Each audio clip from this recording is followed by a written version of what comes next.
Assalamualaikum warahmatullahi wabarakatuh. Perkenalkan, nama saya Muhammad Amin Nasir dari SMA Muhammadiyah 10 Tingkat Gresik. Saya merupakan calon guru putra angkatan 11 Kabupaten Gresik.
Assalamualaikum warahmatullahi wabarakatuh. Puji syukur, alhamdulillahirobbilalamin. Wassalatu wassalamu ala asyrofil mursalin Muhammadin wa ala alihi washabihi ajmain. Pertama, kita panjatkan syukur dari Allah Subhanahu wa taala atas segala rahmat serta kesehatan yang telah diberikan kepada kita. Shalawat serta salam mudah-mudahan tetap tercurahkan kepada junjungan Nabi besar Muhammad sallallahu alaihi wasallam. Baik, Ustaz-Ustazah, pertama-tama saya mengucapkan terima kasih atas kehadirannya terkait undangan kegiatan diseminasi positif, budaya positif yang nantinya akan membantu kita dalam membuat pembelajaran yang benar-benar berpihak pada siswa. Oke, tujuan untuk kegiatan hari ini itu nanti saya akan menyampaikan, kita berdiskusi terkait dengan materi yang sudah pernah saya terima dalam kegiatan pembuka mulai dari modul 1.1 sampai 1.4. Materinya nanti berkaitan dengan berujung bagaimana kita sebagai seorang pendidik mampu merancang pembelajaran benar-benar bisa berpihak kepada siswa dan mampu memaksimalkan potensi yang dimiliki oleh siswa. Oke, ada 7 hal terkait dengan budaya positif nanti yang akan kita diskusikan pada pagi hari ini. Yang pertama adalah perubahan paradigma belajar, kemudian nanti ada disiplin positif, kemudian ada kebutuhan dasar manusia, yang keempat motivasi perilaku manusia, kemudian ada posisi kontrol restitusi, kemudian ada keyakinan kelas, dan yang terakhir nanti ada segitiga restitusi. Untuk yang pertama, pembelajaran dengan paradigma baru. Kalau kita dulu sebagai seorang siswa, seringkali kan kita ditekan terus oleh guru, harus mengerjakan tugas, harus mengerjakan ini terus tanggal sekian, kalau nggak selesai nanti dapat hukuman. Kemudian juga kalau kita mungkin ada beberapa ustadz yang pernah mengalami ketika sekolah dulu ada namanya UN kan, di UN itu kan kalau siswa tidak bisa mencapai nilai standar yang ditetapkan oleh negara, maka siswa tersebut tidak lulus seperti itu. Dan paradigma sekarang, si sekolah diberi kebebasan untuk menentukan kelulusan dari siswa tersebut.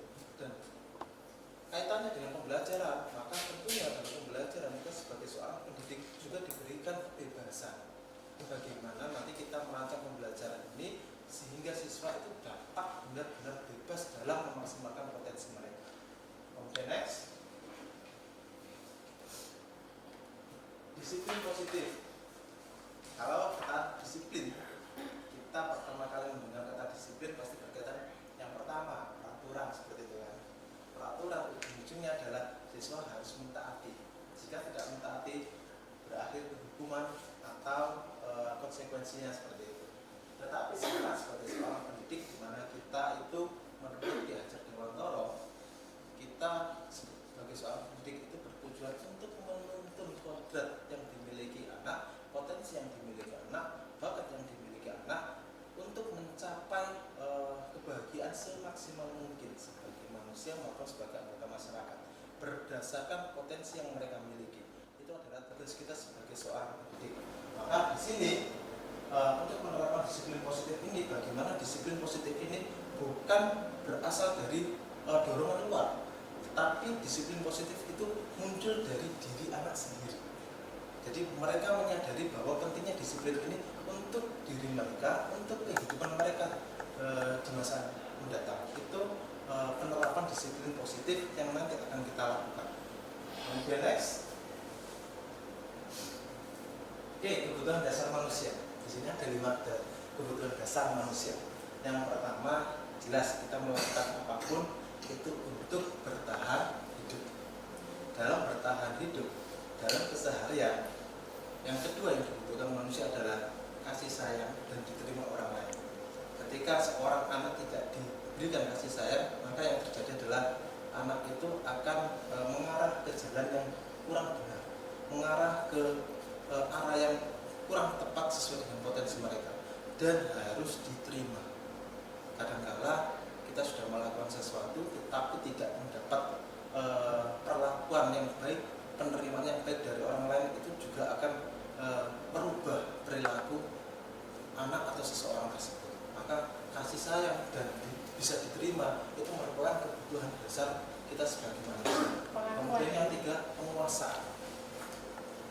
Ketika kita melakukan sesuatu, inginnya kita pasti ingin menguasai, ingin mendapat keyakinan bahwa kita mampu di hal tersebut. Misalkan anak bisa mengerjakan sesuatu, misalkan seperti itu kan, mereka bisa berpikir bahwa saya lebih bisa mengerjakan itu adalah penguasaan.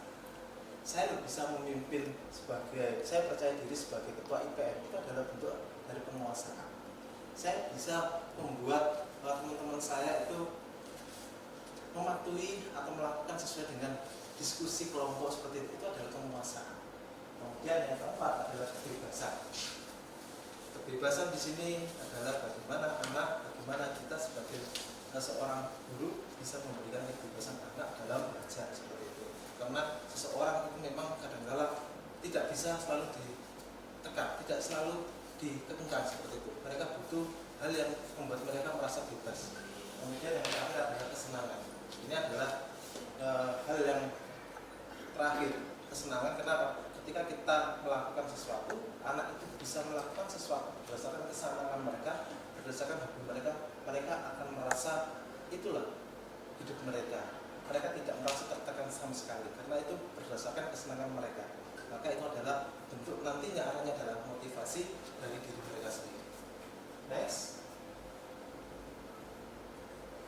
Kemudian ada 3 motivasi perilaku manusia dalam melakukan sesuatu, ya.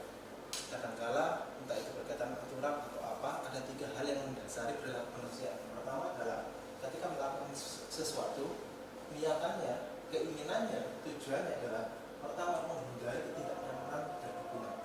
Anak biasanya datang tepat waktu, kadangkala berpikirnya adalah mereka tidak mau untuk dihukum, biar mereka terhindar dari hukuman, biar mereka terhindar dari ketidaknyamanan, sehingga mereka mau melakukan hal tersebut.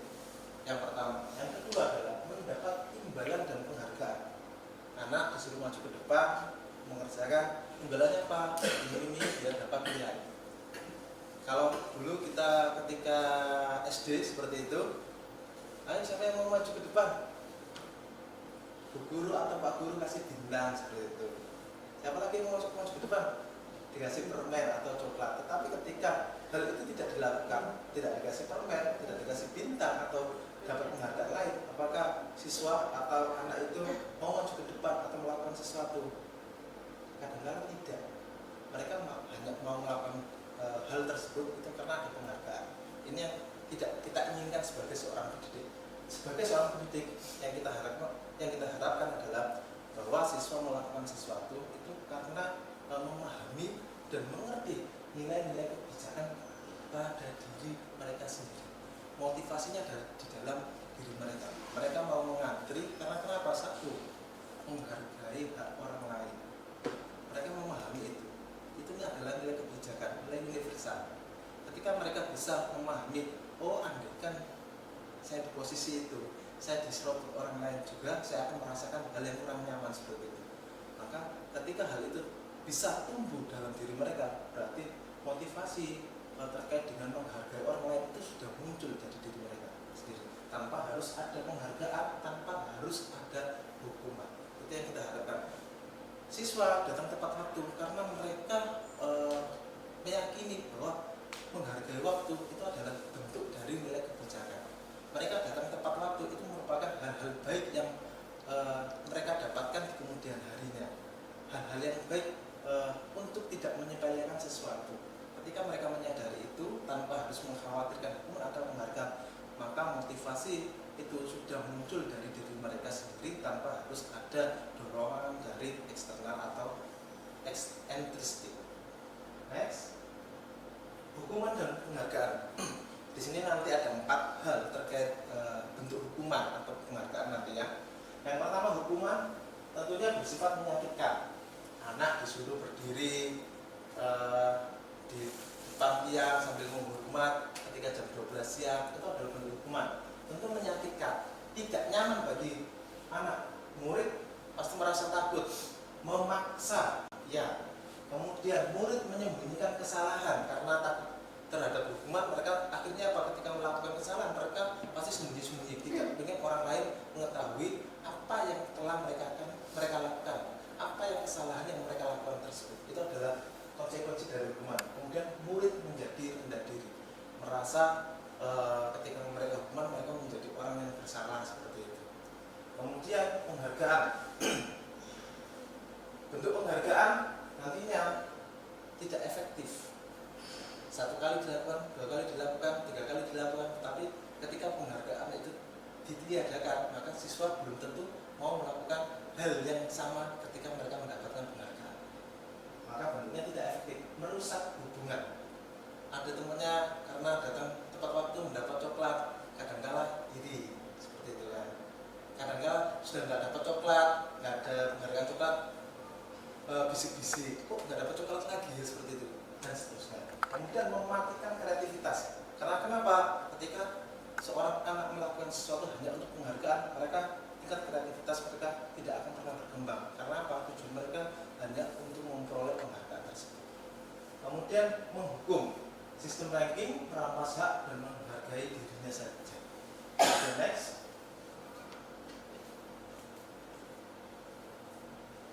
Dan yang dua terakhir adalah bentuk konsekuensi. Konsekuensi ini biasanya penguatan jangka pendek. Misal seperti anak menumpahkan air di lantai. Konsekuensinya apa kalau dia menumpahkan air? Dibersihkan. Anak mencoret-coret ketika daring atau apa? Konsekuensinya apa? Dihapus. Anak terlambat datang masuk kelas selama 15 menit. Konsekuensinya apa? Harus menunggu yang lainnya sudah istirahat, dia harus menunggu selama 15 menit sesuai dengan keterlambatan dia. Itu adalah bentuk konsekuensi. Jadi apa yang mereka lakukan, mereka juga harus menerima konsekuensinya. Perlu monitoring berkelanjutan. Iya, karena kita harus memonitor terus-menerus. Ketika anak ini sudah melakukan kesalahan, maka dia harus menerima konsekuensinya. Kita monitoring terus-menerus. Kemudian stimulus dan respon antara guru dan siswa. Kemudian murid menghormati peraturan, karena konsekuensinya harapannya adalah siswa dapat mentaati peraturan yang sudah disepakati. Kemudian kehilangan waktu untuk merenungi kesalahannya. Karena kenapa? Sudah melakukan konsekuensinya, ya udah selesai. Kan saya sudah melaksanakan konsekuensi dari kesalahan yang sudah saya lakukan, sudah selesai, seperti itu aja. Tetapi kalau restitusi, ya, kalau kita melakukan ketika anak melakukan kesalahan, kita lakukan restitusi. Yang pertama, murid bertanggung jawab untuk perilakunya. Apa yang mereka lakukan, mereka harus bertanggung jawab. Kalau mereka telat, apa tanggung jawab mereka telat terhadap siapa saja mereka tanggung jawab. Sehingga apa? Timbul rasa tanggung jawab dalam diri mereka sendiri. Ketika terlambat, bukan hanya tentang diri mereka, tetapi juga orang tua, juga sekolah, tidak dapat pelajaran tepat waktu dan yang lainnya. Itu adalah bentuk tanggung jawab yang nantinya akan tumbuh dalam diri mereka sendiri. Kemudian fokus pada pemecahan masalah jangka panjangnya. Karena apa? Ketika kita lakukan restitusi atau melakukan kesalahan, mereka harus berpikir jangka panjangnya, apa dampak nantinya ketika mereka melakukan hal itu terus menerus. Kemudian murid menghormati dirinya dan orang lain terkait dengan teori kontrol. Kemudian yang terakhir adalah murid bersemangat memperbaiki kesalahan. Jadi ketika mereka melakukan kesalahan, yang pertama attitude-nya harus meminta maaf seperti itu adalah bentuk tanggung jawab. Kemudian mereka memperbaiki apa kesalahannya, bagaimana mereka harus mencari solusinya. Itu adalah mereka yang memutuskan sendiri dari solusi-solusi tersebut. Mereka yang membuat sendiri, mereka yang menggunakan sendiri, dan semuanya untuk diri mereka, sehingga itu berefek pada jangka panjang. Kemudian konsep disiplin berdasarkan pendekatan restitusi. Restitusi adalah proses menciptakan kondisi bagi murid untuk memperbaiki kesalahan mereka, sehingga mereka bisa kembali pada kelompok mereka dengan karakter yang lebih kuat. Ini menurut ahli seperti itu kan. Kalau dalam keseharian kita, ya anak melakukan kesalahan, mereka membuat kesalahan, maka mereka diminta untuk berpikir kesalahan tersebut kenapa, solusinya apa yang akan dilakukan ke depannya, dampak ke depannya seperti apa. Mereka berpikir untuk diri mereka sendiri. Karena apapun yang mereka lakukan nantinya ke depannya itu adalah berkaitan dengan diri mereka dan lingkungan sekitar mereka. Next. Oke, ini contoh ya terkait dengan perbedaan hukuman, konsekuensi, dan restitusi. Misal ada kasus siswa sering tidur saat pembelajaran. Pasti kita sebagai seorang pendidik pasti menjumpai kejadian seperti ini, peristiwa seperti ini. Hukuman, kalau dalam bentuk hukuman ketika ada kasus seperti ini, pasti menghukum dengan berdiri di depan kelas atau mengeluarkan dari kelas seperti itu kan, dan yang lainnya. Tapi kalau bentuknya konsekuensi, mengikuti kelas tambahan saat pelajaran dan guru tegas pada siswa tersebut untuk mematuhi peraturan. Jadi ini bentuknya kalau bentuk efeknya ketika siswa melakukan kesalahan, bentuknya adalah konsekuensi, maka dia tidur berapa menit, maka dia harus mengikuti pelajaran tambahan selama dia tidur tersebut. Kemudian kalau restitusi, menanyakan terlebih dahulu kenapa anak ini saja anak ini tadi malam menjaga orang tuanya yang sakit, ada tetangganya yang dapat musibah, menjaga adik bayinya misalkan seperti itu, kan kita tidak tahu kondisi mereka, sehingga kita melakukan menanyakan terlebih dahulu, menstabilkan identitas mereka terlebih dahulu, kemudian memvalidasi tindakan yang mereka lakukan. Mereka menyadari kesalahannya, kemudian kita membuat bersama-sama membuat keyakinan mereka, sehingga mereka mau memperbaiki berdasarkan solusi yang mereka pikirkan sendiri. Next. Nah, Ustazah sudah dapat kertasnya ya, itu nanti bisa isi ya. Itu ada beberapa kasus yang mungkin terjadi, entah itu pada diri kita atau yang lainnya. Nanti yang ketiga tinggal menulis hukuman atau konsekuensi. Seperti misalnya yang pertama, mencatat 100 kali di dalam buku kalimat saya tidak akan terlambat lagi karena terlambat ke sekolah. Itu bentuknya hukuman atau konsekuensi? Hukuman atau konsekuensi? Karena biasanya hukuman itu berkaitan dengan fisik karena menyakitkan. Menulis 100 kali itu kadang-kadang membuat siswa itu lelah, capek, tangannya pegal dan yang lainnya. Kemudian lari mengelilingi lapangan 100 kali. Hukuman kalau dia terlambat sekolah. Tapi beda kasus ketika dia terlambat saat pelajaran PJOK, maka dia bukan hukuman tapi konsekuensinya, karena ini berkaitan dengan PJOK. Memang itu latihan fisik, misalkan saat pelajaran atletik seperti itu, dia kadang terlambat. Hukuman konsekuensinya apa? Lari keliling lapangan, karena memang pelajarannya saat itu PJOK. Tapi kalau terlambat dia adalah hukuman. Dan seterusnya ya. Oke, next.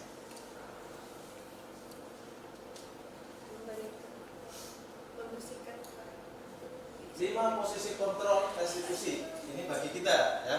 Bagi kita sebagai seorang pendidik ataupun nanti kita sebagai seorang pimpinan seperti itu. Ada 5 posisi kita dalam melakukan restitusi terhadap siswa atau teman sebaya kita. Yang pertama, menghukum. Kita bisa bertindak sebagai seorang penghukum. Kapan kita harus bertindak sebagai seorang penghukum? Mana guru yang dikatakan penghukum, mana guru yang dikatakan pembuat rasa bersalah. Pembuat rasa bersalah itu contohnya seperti ini. Ada siswa melakukan kesalahan, dia misalkan tidur saat kelas atau tidak mengerjakan tugas. Mas, Mbak, guru, ustadzah, ustadz merasa kecewa dengan apa yang kamu lakukan. Membuat apa? Membuat si anak ini bersalah. Jadi tindakan kita itu adalah tindakan membuat rasa bersalah. Jadi membuat orang yang melakukan kesalahan itu merasa bersalah. Biasanya ciri khasnya mengucapkan kecewa, nadanya lirih, itu adalah membuat rasa bersalah. Kalau penghukum jelas, dia tegas. Kamu terlambat, silakan berdiri. Nah, itu penghukum. Kemudian teman. Nah, mungkin ini familiar dengan kita. Bahkan guru-guru BK kita yang luar biasa sudah melakukan ini sebagai teman dalam melakukan konseling, melakukan pendampingan kepada siswa.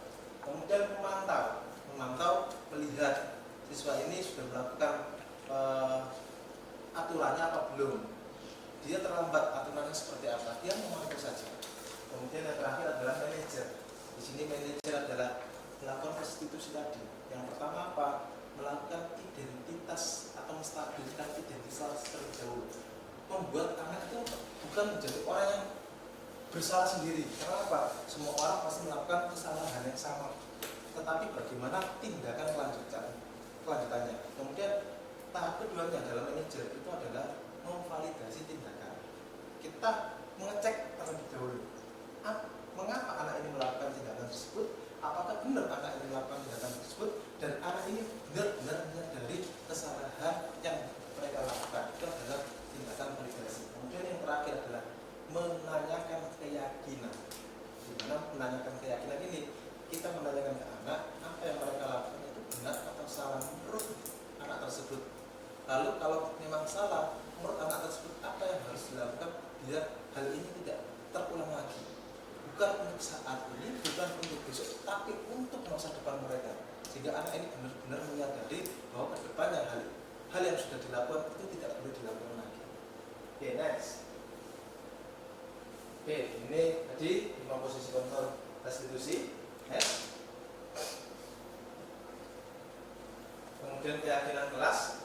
Mengapa keyakinan kelas? Mengapa tidak peraturan kelas? Karena kalau peraturan kelas biasanya dibuat satu orang seperti itu kan, berdasarkan misalkan guru sendiri yang membuat atau wali kelas sendiri yang membuat. Tetapi kalau keyakinan kelas itu diputuskan secara bersama-sama. Biasanya kalau kita Sepakatan. pertama, benar sekali Diana, kesepakatan kelas awal tahun awal pembelajaran kan kita melakukan kesepakatan kelas. Kadang-kala anak itu membuat kesepakatan kelas, kalau kita tidak pantau, kita tidak kontrol, mereka membuat kesepakatan seenak mereka sendiri seperti itu kan. Saya juga melakukan hal itu. Saya membuat di Jamboard itu, saya membuat kesepakatan kelas. Anak-anak kadang-kadang coret-coret, membuat menulis kesepakatan yang mereka menguntungkan bagi mereka sendiri. Tetapi sebelum saya melakukan kesepakatan kelas, biasanya saya lakukan adalah saya minta untuk menuliskan keyakinan mereka, harapan mereka, impian mereka, cita-cita mereka, baik dalam jangka pendek, jangka menengah, ataupun jangka panjang. Setelah itu baru membuat keyakinan kelas, di mana nanti sedikit saya kasih motivasi bahwa keyakinan kelas ini nantinya yang akan mengantarkan kalian pada harapan.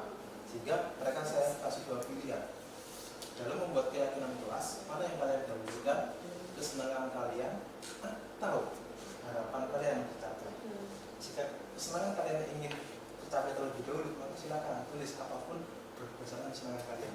Tapi kalau harapan kalian yang ingin tercapai, maka tulislah tindakan kesepakatan kelas yang dapat membantu harapan kalian ini terwujud. Sehingga ketika membuat kesepakatan kelas, yang mengingatkan itu bukan gurunya, tapi teman-temannya sendiri. Jangan tulis seperti itu, jangan tulis seperti itu, sehingga itu menjadi kontrol dari mereka sendiri, bukan dari guru, tapi dari diri mereka sendiri. Mereka bisa memahami bahwa kesepakatan kelas ini adalah membantu mereka untuk mencapai harapan dan cita-cita mereka. Seperti apakah boleh makan seperti itu? Kata temannya bilang gak boleh karena makanan berat. Ada yang temannya yang bilang boleh Pak, tetapi dikasih syarat makanan ringan dan harus mau belajar.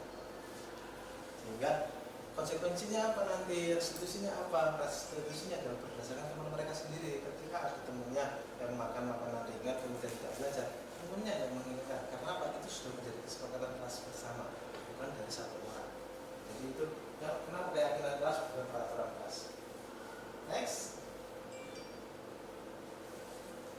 Nah, ini salah satu kegiatan yang saya lakukan. Jadi kegiatan membuat keyakinan kelas. Awalnya saya membuat harapan terlebih dahulu. Ada yang pengen masuk ITS, ada yang pengen dapat rata-rata 800, ada yang pengen kaya, ada yang pengen naik haji dan seterusnya. Kemudian setelah itu membuat kesepakatan kelas. Nah, membuat kesepakatan kelas, tinggal kita beri pertanyaan terkait dengan keyakinan. Mereka misalkan nulis apa? Boleh menggunakan HP seperti itu. Tinggal saya tanyakan, kalau kalian menggunakan HP untuk apa dulu? Ada yang bilang untuk game. Tinggal saya kasih pertanyaan pemantik. Kalau kalian game, sedangkan cita-cita kamu ingin masuk ITS, bisa tercapai atau enggak? Tidak. Lalu mana yang kamu inginkan? Kesenangan kamu dulu atau harapan kamu dulu yang tercapai? Ternyata mereka inginnya harapan dulu, sehingga mereka hapus sendiri. Kemudian ada yang tulis, tetap menulis HP boleh. Dengan satu syarat apa? HP-nya digunakan untuk membantu perhitungan dan mencari rumus. Saya perbolehkan. Karena kenapa?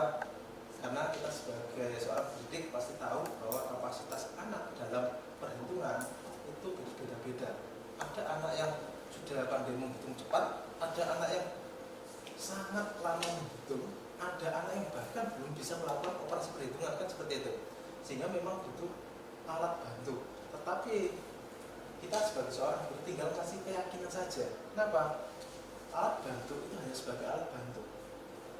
Ketika mereka dalam prosesnya, mereka melihat teman-temannya melakukan perhitungan tanpa alat bantu, siapa tahu di kemudian hari mereka terketuk hatinya untuk melakukan hal itu juga. Mencoba setelah melakukan perhitungan menggunakan alat bantu, lama-lama kan pasti hafal-hafal sendiri. 5 kali 30, 5 kali 31 berapa, lama-lama pasti ingat sendiri. Setelah itu mereka pasti akan mencoba untuk melakukan secara manual. Kalau secara manual sudah dilakukan terus menerus, maka berikutnya pasti mereka bisa melakukan pembelajaran secara cepat. Jadi saya tidak membatasi penggunaan HP, tetapi digunakan untuk hal positif. Itu yang saya lakukan. Next. Nah, ini salah satu contohnya. Ada yang ingin naik haji, kemudian lolos stay ITB, ada yang ingin ITS dan yang lainnya seperti itu. Next. Nah, ini terkait keyakinan kelasnya. Ada yang persiapan 5 menit sebelum melakukan pembelajaran, berdoa terlebih dahulu. Kemudian juga ada yang boleh berdiskusi saat pembelajaran. Pembelajaran memang lebih disarankan adalah berdiskusi, kita tidak melarang itu seperti itu. Kemudian pinginnya santai, pinginnya santai, tidak terlalu serius, maka memang itu harapan kita sebagai seorang pendidik dapat melakukan pembelajaran yang menyenangkan bagi siswa dan berpihak pada siswa. Next. Kemudian segitiga restitusi tadi seperti saya bilang ada 3 tahap: menstabilkan identitas, validasi tindakan yang salah, kemudian baru menanyakan keyakinan, sehingga anak benar-benar memahami kesalahan mereka dan mau memperbaiki dari solusi yang mereka buat sendiri. Next. Dan ini yang saya lakukan segitiga restitusi, kebetulan namanya Budiana ya. Sabrina tidak memakai seragam saat berbicara. Telatnya lama sama sekali. Alasannya apa? Alasannya karena seragamnya ternyata masih dipermak seperti itu. Ketika ditanya, alasannya permak belum selesai, mau ngambil ternyata belum selesai. Kemudian saya tanyakan, lalu apa tindakan yang ingin kamu lakukan biar hal ini tidak terulang lagi? Dia memberikan solusi sendiri untuk diri sendirinya. Kemudian juga ada Mas Abi ini tidur saat belajar. Berarti tanya malamnya itu karena anaknya ini IPM, dengan anak IPM malamnya itu sedang berdiskusi terkait dengan kegiatan IPM sampai malam sehingga paginya mengantuk. Sehingga Mas Arbi ini saya minta untuk menyampaikan solusi untuk dirinya. Ternyata Mas Arbi memberikan solusi agar bisa memanage waktu dengan baik seperti itu. Jadi anaknya sendiri yang memberikan solusi, anaknya sendiri yang akan melakukan tindakan dari solusi tersebut. Next. Oke, terima kasih. Ini kata-katanya Stephen ya. Bila kita ingin membuat kemajuan perlahan, sedikit ubahlah sikap atau perilaku Anda. Jadi bukan siswa, tetapi perilaku kita sebagai seorang pendidik. Namun bila kita ingin memperbaiki cara-cara utama kita, maka kita perlu mengubah kerangka acuan kita. Kita mau merubah hal yang besar menjadi lebih baik, maka kita harus membuat kerangka yang lebih baik juga. Kemudian ubahlah bagaimana Anda melihat dunia, bagaimana Anda berpikir tentang manusia, ubahlah paradigma Anda, skema pemahaman dan penjelasan aspek-aspek tertentu tentang realitas, tentang kenyataan. Karena kenyataan tidak selalu searah dengan apa yang kita inginkan, apa yang kita harapkan, tapi realitanya seperti apa, maka kita harus sesuaikan hal itu untuk melangkah lebih baik ke depan.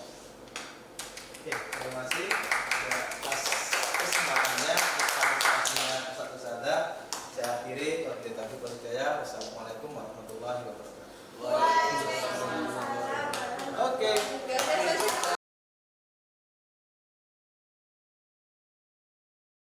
Bu Yani dan Bu. Atas ilmunya semuanya, termasuk tadi ada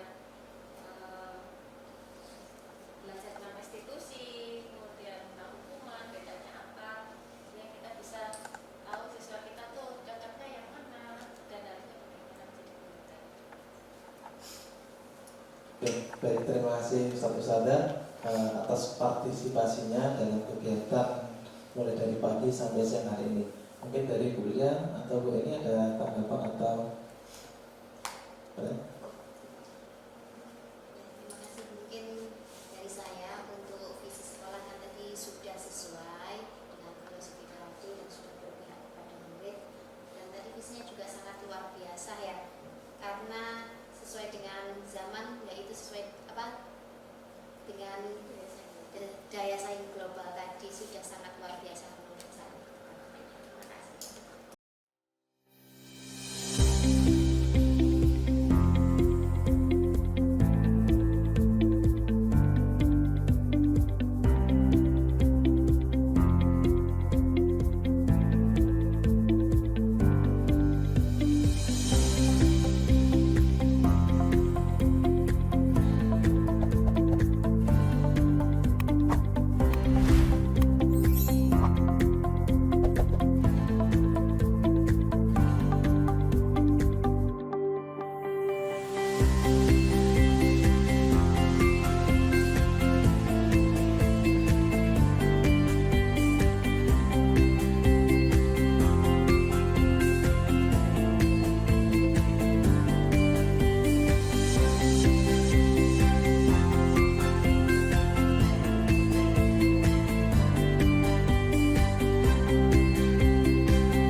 membuat modul yang bagus ini silakan monggo. Yang penting ada satu modul yang dibuat. Kemudian hari Jumat itu Ustadz fokus membuat modul saja. Karena saya yakin kalau Ustadz membuat modul untuk hari Kamis saja itu agak berat. Jadi modul ini kita beri waktu sampai hari Jumat untuk membuat satu modul. Kenapa satu modul? Kenapa nggak 2 atau lebih? Karena untuk minggu ini atau bulan ini kewajiban kita sebagai guru, karena kita terikat dengan dinas.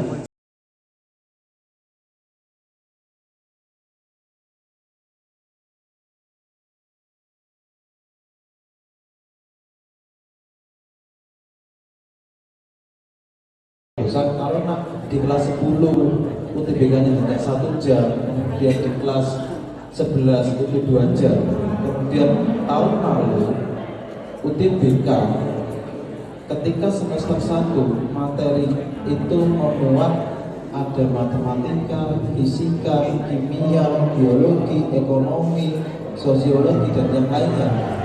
Mulai tahun ini untuk materi UTBK nanti kita sesuaikan dengan pelaksanaan dari SNBT atau UTBK-nya. Jadi kita sesuaikan itu. Untuk guru-gurunya juga nanti kita sesuaikan. Oke, next Pak Ilham. Oke, baik. Agendanya ada 4. Oke, agendanya ada 4. Yang pertama, setiap minggunya kelas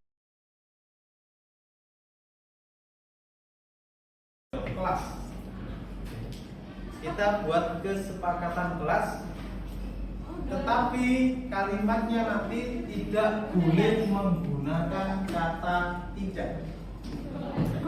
Tidak boleh ada kata tidak. Kalian yang membuat kesepakatan kelas, kalian berarti yang harus mematukan kalian sendiri. Oke, silakan diskusikan di papannya. Kesepakatan apa yang kalian inginkan selama pembelajaran? Papan kedua. Oke, saling menyayangi antar sesama. Artinya apa? Saling menyayangi. Kalau nanti ada teman yang kesusahan, silakan dibantu. Dalam kutip, dibantu dalam hal kebaikan. Silakan. Oke. Ada lagi kesepakatan yang ingin kita laksanakan selama pembelajaran di kelas 12.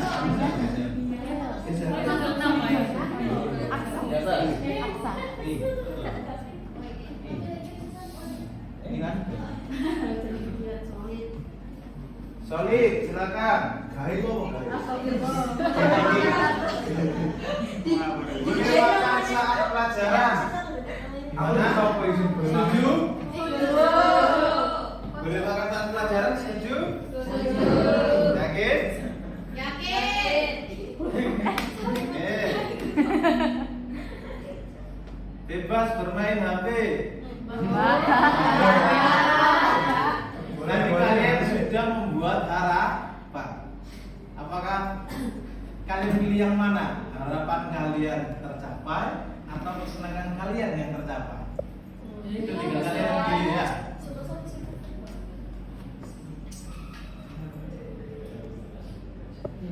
Oke, 1 menit lagi. 1 menit lagi, baru setelah itu kita bahas terkait dengan kesepakatan kelas kita.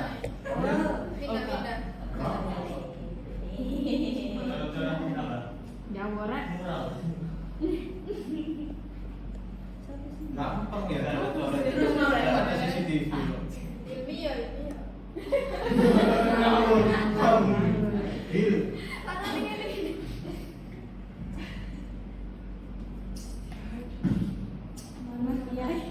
Oke, 30 detik lagi. Nanti kita bahas. Nanti mana yang menjadi kesepakatan kita sepakati bersama. Ingat, tinggal kalian berpikir harapan kalian yang tercapai atau kesenangan kalian yang tercapai itu terletak pada diri kalian sendiri, bukan Ustaz. Yang merasakan ke depannya itu adalah kalian. Kenapa? Setelah lulus SMA, kalian akan hidup dengan lingkungan baru, dengan keluarga baru tentunya, apalagi khususnya keluarga kalian yang saat ini. Lalu bagi ustadz-ustadz kalian, setelah kalian lulus, ya sudah kan? Ya, namanya dapat kan? Oke, sudah. Gak mati. Oke.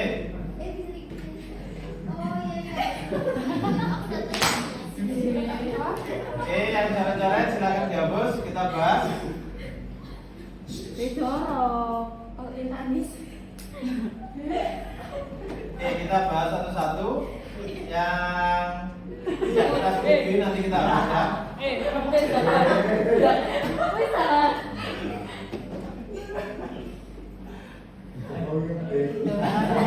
Oke, kalau sudah.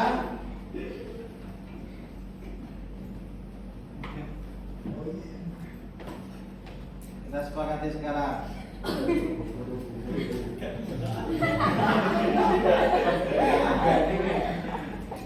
Ini gimana? Dihapus? Terus. Belajar dengan diselingi hiburan. Oke, sepakat? Sepakat. Ya, Oke, yang ini dihapus. Terus. Kemudian yang kedua. Apa itu? Study hard. Studi belajar. Belajar lebih giat, belajar lebih keras. Setuju? Oke. Kasih waktu 5 menit untuk bersiap belajar. Oke, setuju? Oke. Jadi 5 menit persiapan untuk belajar. Mulai dari apa persiapan? Bel. Mulai dari apa? Bukan mulai dari kapan persiapan. Jadi bedakan apa, siapa, mengapa, bagaimana itu dibedakan. Apa saja yang perlu dipersiapkan? Apa? Satu, alat tulis. Berarti ketika sudah 5 menit, alat tulis harus sudah siap di atas meja. Oke, sepakat ya? Kemudian apa lagi yang dipersiapkan? Buku. 3.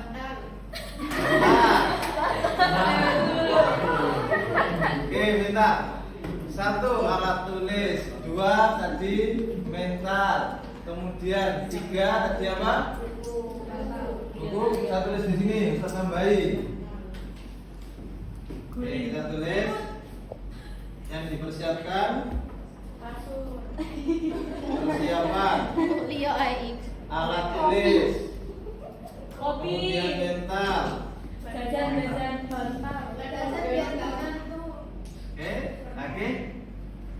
Ingat, kata kuncinya adalah mana yang ingin kalian capai. Ingat, pikirkan itu. Jadi terserah kalian. Ya, tetapi kata kuncinya adalah mana yang ingin kalian capai. Kenapa seperti itu? Kalau di tingkat SMP, SMA mungkin masih ada guru yang mengingatkan dan tentang antara kalian dengan dunia pekerjaan itu masih lama. Tapi kalau sudah kelas 12 tentang dunia pekerjaan itu semakin dekat. Dan makanya kelas 12 itu sebenarnya titik terakhir di pembimbingan sebenarnya. Karena apa? Setelah lulus SMA itu adalah pilihannya ada di kalian sendiri. Mau lanjut kuliah, mau kerja, mau sukses dan seterusnya itu ada di tangan kalian sendiri. Oke. Alat tulis, mental, apalagi?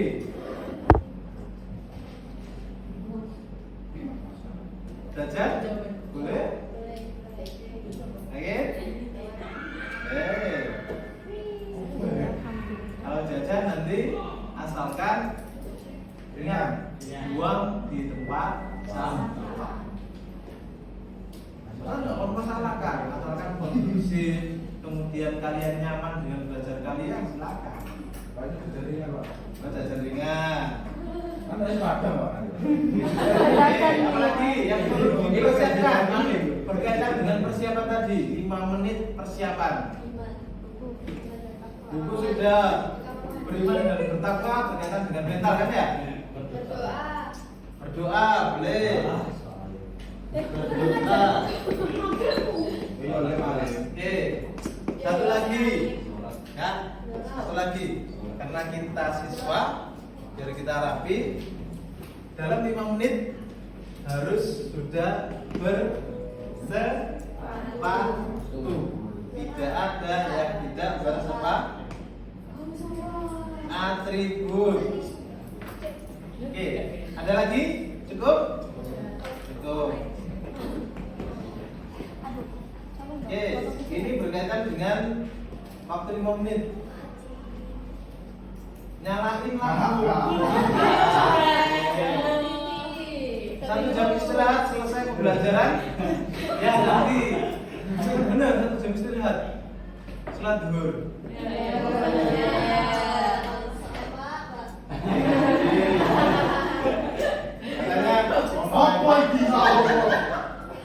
Gimana? Boleh main HP pelajaran. Kan setelah pelajaran, bukan kesepakatan belajar kan? Nanti kesepakatannya dengan Pak Sis nanti ini.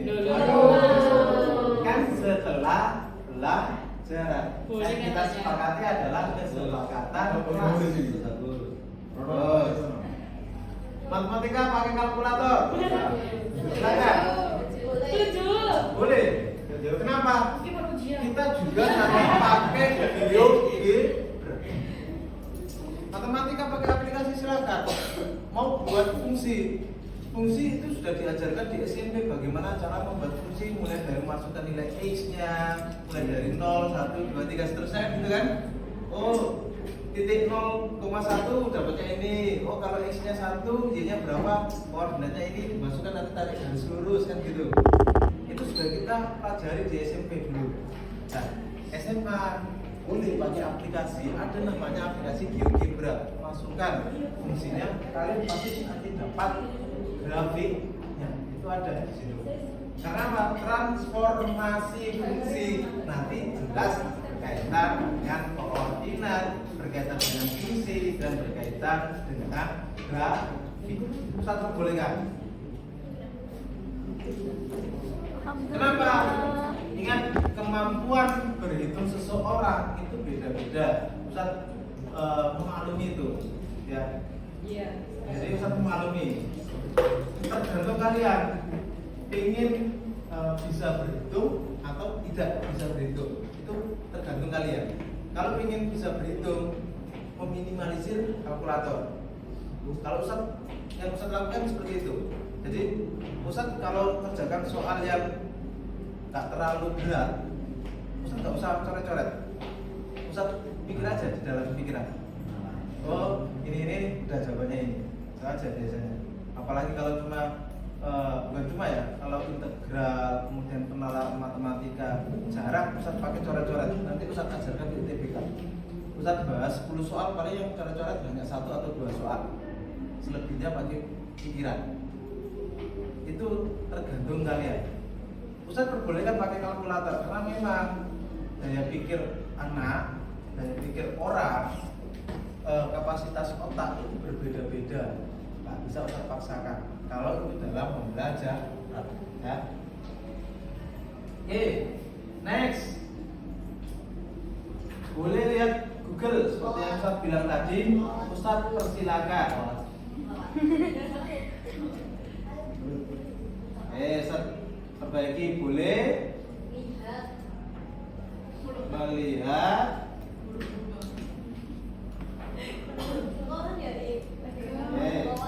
silakan. Ustaz seperti yang Ustaz bilang, memaksakan sesuatu di awal yang tidak kita suka itu susah. Orang mau menghafal Al-Quran awalnya gimana? Pasti berat. Akhirnya apa? Sedikit demi sedikit. Tapi kalau nanti sudah konsisten, sudah terbiasa, pasti bisa. Ya. Oke, saling membantu, sepakat? Saling membagi jawaban. Nah, silakan sharing kan, saling berbagi. dan berkolaborasi silakan, asalkan itu bukan pada ujian. Kenapa kok bukan pada ujian? Ujian itu usahakan kalian bisa menilai diri kalian sendiri, biar tahu oh saya kurang di mana, saya mau meningkatkan di mana. Kenapa? Kalau nggak kalian lakukan itu, bagaimana kalian bisa mencapai apa yang kalian harapkan tadi? Di UTBK kalian nggak bisa tolak-tolak. Sekali berjualan pasti dikeluarkan, ya kan? Kalau usaha lebih milih dikeluarkan sekarang daripada dikeluarkan saat UTBK. Boleh pakai HP? Boleh. Nanti pasti ada waktunya kita pasti menggunakan HP. Setiap hari ya. Setiap hari pasti pakai HP kan? Ayo. Lebih banyak mana pegang HP daripada pegang buku? Oke. Stay. Setuju? Setuju. Oke, setuju. Taruh sini. Belajar pakai HP-nya taruh sini. Apa ini? Belajar santai, belajar lebih santai, jangan tegang-tegang. Setuju. Sorry. Belajar lebih giat sama ya kayak tadi belajar. Bagus. Boleh makan satu pelajaran tadi? Yang kita sepakati ya. Boleh apa tidak? Boleh. Asalkan apa tadi? Dengan. Boleh makan, boleh ngomong dikit. Gimana? Nawar. Wow. Boleh.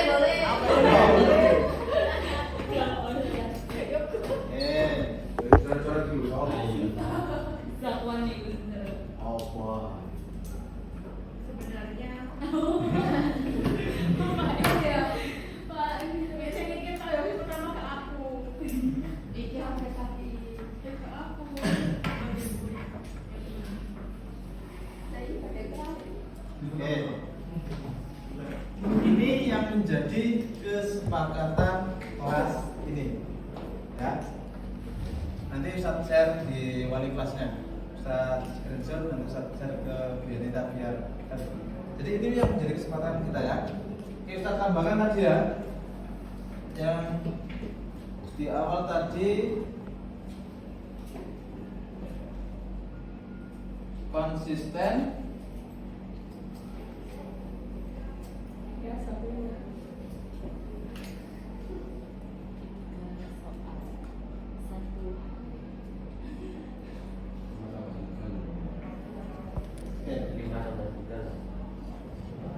bukan untuk Ustaz, bukan untuk Bu Yonita, bukan untuk Pak Dian atau untuk sekolah, tapi untuk diri kalian. Pak, saya nggak mau 3 soal, mau misalkan mau saya praktekkan di rumah, saya mau bersedekah misalkan 2.000, 3.000 tiap hari, silakan. Itu yang penting konsisten. Saya ingin membantu orang tua 3 hal setiap harinya, silakan. Dan kenapa? Jangan memaksakan banyak terlebih dahulu. Sedikit. Tapi kalau itu konsisten, pasti melekat pada diri kalian. Ustaz hanya belajar matematika di SMP dulu. Selebihnya itu pengembangan. Karena Pak Ustaz sudah punya dasar. Di SMA, Ustaz malah lebih menekuni kimia. Tapi matematikanya tetap gak ketinggalan. Karena Ustaz sudah punya basic. Ustaz belajar kimia juga berdasarkan basic matematika. Kalau nggak percaya bisa tanya ke kakak kelas angkatan 3 namanya Mbak Salsa Aulia Rahma, biasanya disebut SAP, yang kembar. Dia jurusan ITS Teknik Kimia.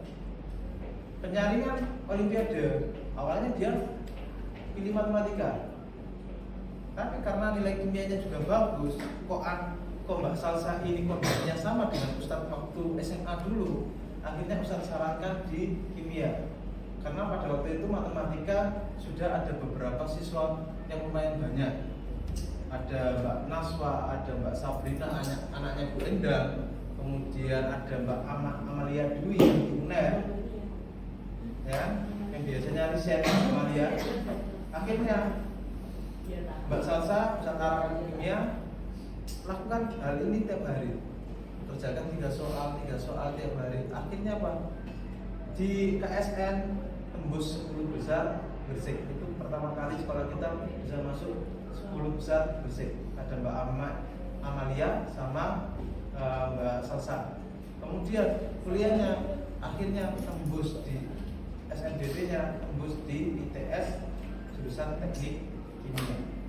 Padahal awalnya dia suka banget dengan matematika. Punya basic dasar mengembangkan sesuatu itu enak.